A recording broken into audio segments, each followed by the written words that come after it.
Hello everyone, welcome back to Siddhant scholar study point. मैं self Nandita Jain. इस video lecture में हम कंटिन्यू करेंगे नेट जेआरएफ के पेपर 1 को, और हम इसमें पढ़ रहे हैं यूनिट 2 जो है रिसर्च एप्टीट्यूड।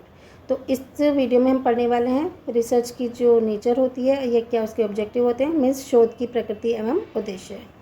तो सबसे पहले हम पढ़ेंगे नेचर ऑफ रिसर्च क्या होता है, शोध की प्रकृति कैसी होती है। तो अनुसंधान अपनी प्रकृति में वस्तुनिष्ठ तथा तथ्यात्मक होता है। तो अनुसंधान मतलब रिसर्च की नेचर कैसी होती है, ये ऑब्जेक्टिव टाइप की होती है, इसका कोई ना कोई उद्देश्य होता है और फैक्चुअल होता है, फैक्ट्स पर डिपेंड करता है, तथ्य पर डिपेंड करता है।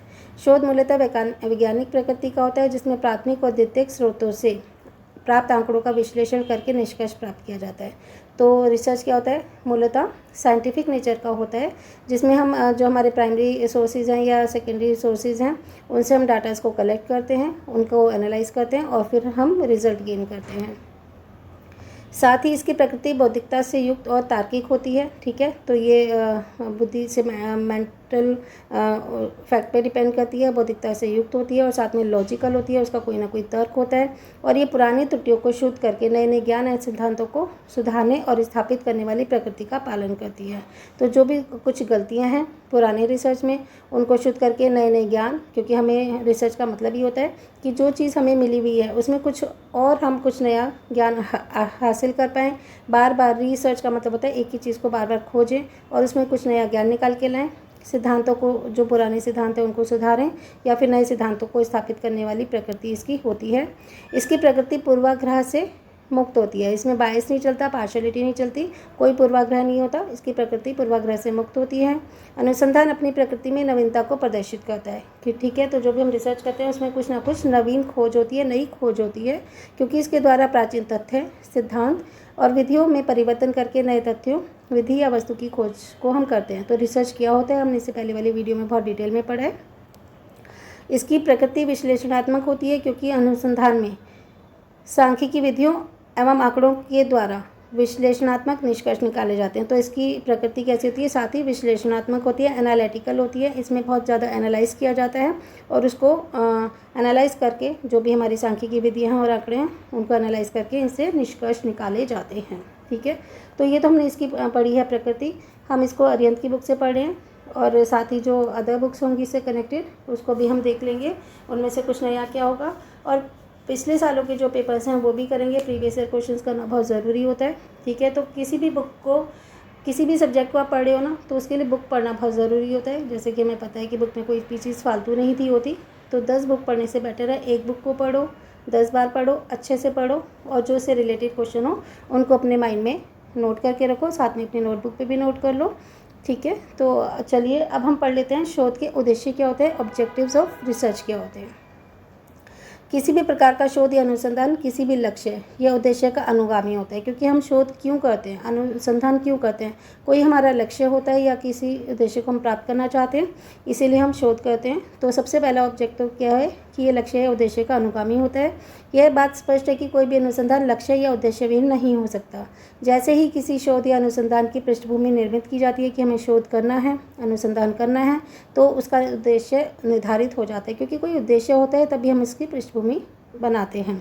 उद्देश्य क्या हो सकते हैं अनुसंधान के, या तो जो भी हमने अब तक खोज किया उसमें नवीन तथ्यों की खोज करना, ये हमारा उद्देश्य हो सकता है, या फिर नवीन तथ्यों की खोज के साथ साथ पुराने तथ्यों की जांच और मूल्यांकन करना कि नए तथ्य तो हम खोज ही रहे हैं, साथ ही देखेंगे कि जो पुराने तथ्य थे, पुराने फैक्ट्स थे, क्या वो सही हैं, करेक्ट हैं, और उनका मूल्यांकन करना यानी कि उनको एवेल्यूएट करना।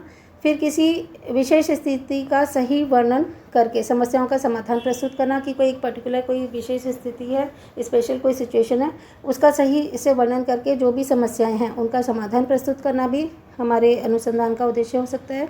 किसी सिद्धांत के अनुक्रमों, पारस्परिक संबंधों तथा किसी घटना के साथ सह संबंधों की जानकारी प्राप्त करना भी इसका उद्देश्य हो सकता है कि जो भी सिद्धांत है उनका अनुक्रम करें, उनको फॉलो करें, पारस्परिक उनके क्या संबंध हैं, क्या उनके इंटर रिलेशन हैं, या फिर किसी घटना के, किसी इवेंट के साथ कोई सह संबंधी जानकारी है, उससे रिलेटेड जानकारी है, तो उसे प्राप्त करना भी अनुसंधान का उद्देश्य हो सकता है। फिर अनुसंधान हेतु नए वैज्ञानिक उपकरणों एवं सिद्धांतों का विकास करना भी इसका उद्देश्य है कि जो भी अनुसंधान के लिए कोई नए वैज्ञानिक उपकरण हैं साइंटिफिक इंस्ट्रूमेंट्स हैं या कोई सिद्धांत है, ठीक है। ये वैसे वाले उपकरण नहीं है जो ऐसे टूल्स होते हैं, ये वैज्ञानिक उपकरण हैं जो किसी अनुसंधान के लिए बहुत ज़रूरी होते हैं, ठीक है। तो अब हम पढ़ लेते हैं कि उद्देश्य तो हमने देख लिए, तो उद्देश्यों को हम एक तरह से 4 भागों में विभाजित कर सकते हैं। पहला तो है हमारा थियोरेटिकल ऑब्जेक्टिव यानी कि सैद्धांतिक उद्देश्य। इसके अंतर्गत वैज्ञानिक विधि के माध्यम से नवीन सिद्धांतों एवं नियमों का प्रतिपादन किया जाता है कि जो भी वैज्ञानिक साइंटिफिक हमारे मेथड है उनके थ्रू हम नए सिद्धांत, नए प्रिंसिपल्स बना सकें, कुछ नियम बना सकें, उनका प्रतिपादन किया जा सकता है तथा ये कार्य व्याख्यात्मक प्रकृति के होते हैं। इसको व्याख्या की जाती है, इसको एक्सप्लेन किया जाता है, ठीक है। दूसरा है हमारा वेरिएबल ऑब्जेक्ट यानी कि सत्यात्मक उद्देश्य। ये दार्शनिक प्रकृति के होते हैं, ये फिलोसफी टाइप के होते हैं जिसमें दर्शन के आधार पर अंतिम परिणाम की प्राप्ति की जाती है। तो साइकोलॉजी देखी जाती है, फिलोसफी देखी जाती है, फिर इसको अंतिम परिणाम की प्राप्ति की जाती है। फिर है हमारा थर्ड तथ्यात्मक उद्देश्य मीन्स फैक्चुअल ऑब्जेक्टिव्स। ये वर्णनात्मक प्रकृति के होते हैं, जैसे हमने पहले वाला जो पढ़ा था, पहला था हमारा सैद्धांतिक, ये तो था व्याख्यात्मक प्रकृति का, जबकि जो तथ्यात्मक उद्देश्य होता है ये वर्णनात्मक प्रकृति का होता है, इसकी वर्णन किया जाता है। इसका कारण ये है कि इस उद्देश्य की प्राप्ति हेतु तथ्यों की खोज करके उसका विश्लेषण किया जाता है। पहले हम तथ्यों की खोज करते हैं, फिर उनको एनालाइज करते हैं। इसमें ऐतिहासिक अनुसंधानों के प्रकार का सहारा लिया जाता है। तो कितने प्रकार के अनुसंधान होते हैं इसे हम नेक्स्ट वीडियो में पढ़ेंगे। तो जो उसमें ऐतिहासिक होता है ना, हिस्टोरिकल रिसर्च जो पहले हो चुकी है, उनका सहारा लिया जाता है, तभी हम किसी चीज़ को तथ्य हमारे पास होंगे, पिछले फैक्ट्स होंगे, तभी हम उसको आगे फॉलोअप कर सकते हैं। इसलिए ऐतिहासिक अनुसंधानों के प्रकार का इसमें सहारा लिया जाता है। फिर हमारा प्रैक्टिकल ऑब्जेक्टिव मीन्स व्यवहारिक उद्देश्य। इन उद्देश्यों को विकासात्मक अनुसंधान की श्रेणी में रखा जाता है कि यानी कि डेवलपमेंट से कनेक्टेड होता है तथा इनकी प्राप्ति हेतु विभिन्न क्षेत्रों में क्रियात्मक अनुसंधान का सहारा लिया जाता है। तो ऐतिहासिक अनुसंधान, क्रियात्मक अनुसंधान आने वाली वीडियो में हम पढ़ने वाले हैं।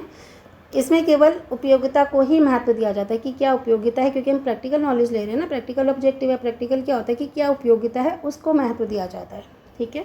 तो ये हमने पढ़ लिया इसकी प्रकृति और उद्देश्य। अगली वीडियो में हम अनुसंधान के प्रकार पढ़ेंगे। आई होप कि आपको वीडियो पसंद आई होगी। हम छोटे छोटे टॉपिक की अलग अलग वीडियोज़ इसलिए बना रहे हैं कि छोटी छोटी वीडियोज़ में एक टॉपिक कवर हो जाता है, उससे रिलेटेड जो भी क्वेश्चन हैं आप अपने माइंड में कैप करके रखिए, अपने पेपर की अच्छे से प्रिपरेशन कीजिए। चलिए मिलते हैं नेक्स्ट वीडियो में।